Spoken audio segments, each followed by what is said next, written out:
Hello viewers, আসসালামু আলাইকুম। SB take বাংলায় সকলকে স্বাগতম। আজকে আমি আপনাদের সাথে শেয়ার করব কিভাবে অফশোর এবং কল্যাণের টাকাটা কিভাবে দেয়।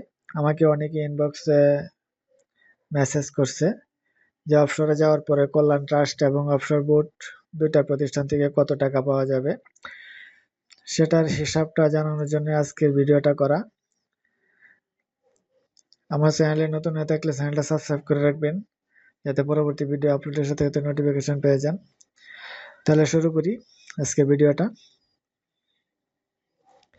এখানে এমপিওভুক্ত শিক্ষকদের অবসর ও কল্যাণ ভাতার হিসাব। কল্যাণ ভাতা সর্বশেষ মূল বেতন গুণ যত বছর চাকুরি। সর্বশেষ যে মূল বেতনটা আছে সেই বেতনটার সাথে যত বছর চাকরি করা হবে সেটা গুণ করতে হবে। উদাহরণ প্রথম, কোনো শিক্ষক অবসরে যাওয়ার সময় তার সর্বশেষ মূল বেতন 23,680 দশম গ্রেডে যদি হয়, তিনি মোট 29 বছর চাকরি করেছেন, তাহলে তিনি কল্যাণ ভাতা পাবেন 23,680 গুণ 29। 29 বছর চাকরি করলে 29 মাস কত হচ্ছে 6,86,720 টাকা কল্যাণ ট্রাস্টের। উদাহরণ দ্বিতীয়, কোনো শিক্ষক অবসরে যাওয়ার সময় তার সর্বশেষ মূল বেতন 23,680 টাকা দশম গ্রেডে যদি পায়, তিনি মোট 20 বছর চাকরি করেছেন, তাহলে তিনি কল্যাণ ভাতা পাবেন 23,680 গুণ 20, 4,73,600 টাকা। সেম অবসর ভাতা সর্বশেষ মূল বেতন গুণ নিম্নোক্ত চক মোতাবেক চাকরিকাল। উদাহরণ প্রথম, কোনো শিক্ষক অবসরে যাওয়ার সময় তার সর্বশেষ মূল বেতন 23,680 দশম গ্রেডে যদি হয়, তিনি মোট 29 বছর চাকরি করেছেন, তাহলে তিনি অবসর ভাতা পাবেন 23,680 গুণ 75। আমরা 75 মাসের টাকা পাই। 25 বছরের উপরে যদি চাকরি হয়, 25 বছরের নিচে হলে সেটা আবার কমবে। তাহলে তার টাকা হইতেছে 17,76,000 টাকা। উদাহরণ দ্বিতীয়, কোনো শিক্ষক অবসরে যাওয়ার সময় তার সর্বশেষ মূল বেতন 23,480 দশম গ্রেডে যদি হয়। উদাহরণ দ্বিতীয়, কোনো শিক্ষক অবসরে যাওয়ার সময় তার সর্বশেষ মূল বেতন 23,480 যদি হয় দশম গ্রেডে, তিনি মোট 20 বছর চাকরি করেছেন, তাহলে তিনি অবসর ভাতা পাবেন 23,480 গুণ 47। 47 মাসের পাবে যদি 20 বছর হয়। 25 বছরের নিচে হলেই কমতে থাকে।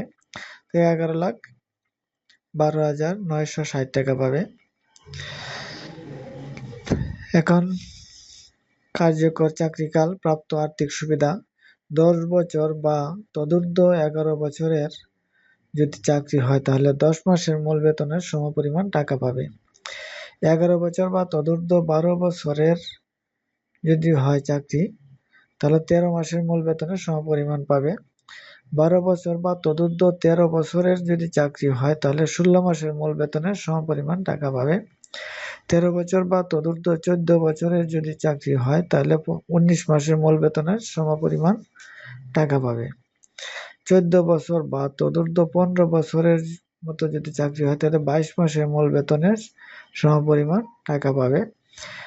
15 বছর বা তদূর্ধ্ব 16 বছরের মতো চাকরি হলে 25 মাসের মূল বেতনের সমপরিমাণ টাকা পাবে। 16 বছর বা তদূর্ধ্ব 17 বছরের মতো যদি চাকরি হয়, তাহলে 29 মাসের মূল বেতনের সমপরিমাণ পাবে। 17 বছর বা তদূর্ধ্ব 18 বছরের মতো চাকরি হলে 33 মাসের মূল বেতনের সমপরিমাণ টাকা পাওয়া যাবে। 18 বছর বা তদূর্ধ্ব 19 বছরের মতো চাকরি করলে 37 মাসের মূল বেতনের সমপরিমাণ টাকা পাবে। 19 বছর বা তদূর্ধ্ব 20 বছরের মতো চাকরি করলে 42 মাসের মূল বেতনের সমপরিমাণ টাকা পাবে। 20 বছর বা তদূর্ধ্ব 21 বছরের মতো চাকরি করলে 47 মাসের মূল বেতনের সমপরিমাণ টাকা পাবে। 21 বছর বা তদূর্ধ্ব 22 বছরের মতো চাকরি করলে 52 মাসের মূল বেতনের সমপরিমাণ টাকা পাবে। 22 বছর বা তদূর্ধ্ব 23 বছরের মতো চাকরি করলে 57 মাসের মূল বেতনের সমপরিমাণ টাকা পাবে।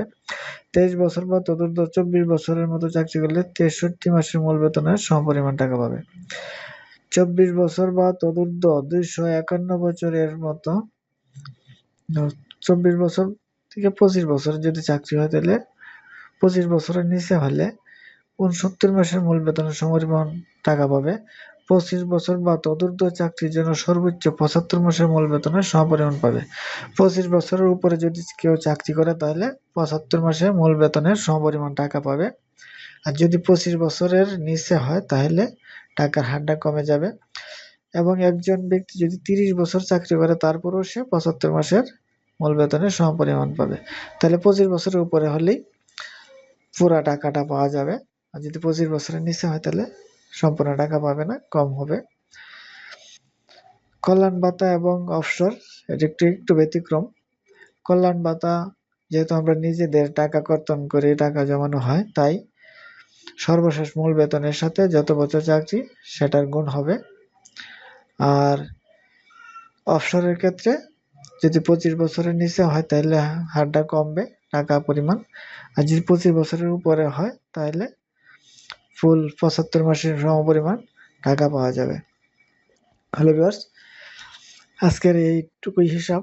এই চার্টটা যদি আপনাদের কাছে থাকে তাহলে আপনারা নিজেরাই নিজেদের হিসাব করে নিতে পারবেন কে কত টাকা পাবে।